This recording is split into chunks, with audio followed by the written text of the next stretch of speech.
Justement, on en parlait dans des fêtes privées. À Quiberon, 54 cas répertoriés chez un public jeune qui avait donc participé à des fêtes privées, qui s'était rendu dans des bars. Résultat, les plages, les parcs, les jardins de Quiberon et Saint-Pierre-de-Quiberon sont désormais interdits le soir. Un drive a aussi été installé pour tester les habitants et les touristes. La campagne de dépistage a débuté hier et je peux vous dire qu'il y a beaucoup de monde qui fait la queue. Élodie Salé. Une longue file d'attente devant l'entrée du centre de dépistage temporaire. Pascaline, qui travaille sur la presqu'île, a attendu près de 2h30 dehors avant de se faire tester.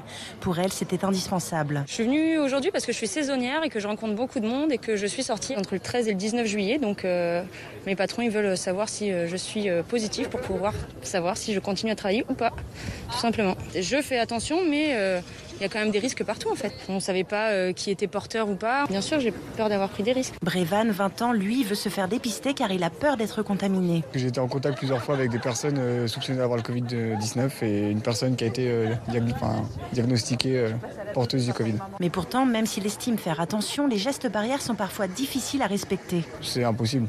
C'est clairement impossible. Si vous êtes avec vos amis, vous n'allez pas lui faire coucou, mettre un masque, tout ça. Non, c'est impossible. C'est pour ça que j'essaie de faire attention à des gens qui sont sûrs, entre guillemets. Avec 300 dépistages effectués hier, le premier adjoint à la mairie de Quiberon, Gilda Kendo, espère endiguer rapidement la propagation du virus. Pour lui, ce sont les jeunes qui sont ciblés en priorité. On a remarqué que cet après-midi, il y avait, on va dire, 60-70% de personnes qui avaient moins de 30 ans. Donc les jeunes ont été sensibilisés. On leur a vraiment dit, donc faites attention. Si vous avez fait quelques soirées nocturnes sur notre presqu'île, donc venez vous faire tester par précaution, par prévention. On souhaiterait que vos proches ne soient pas contaminés. Face à l'afflux massif, certains résidents n'ont pas pu être dépistés hier. Le centre reste ouvert jusqu'à la fin de la semaine.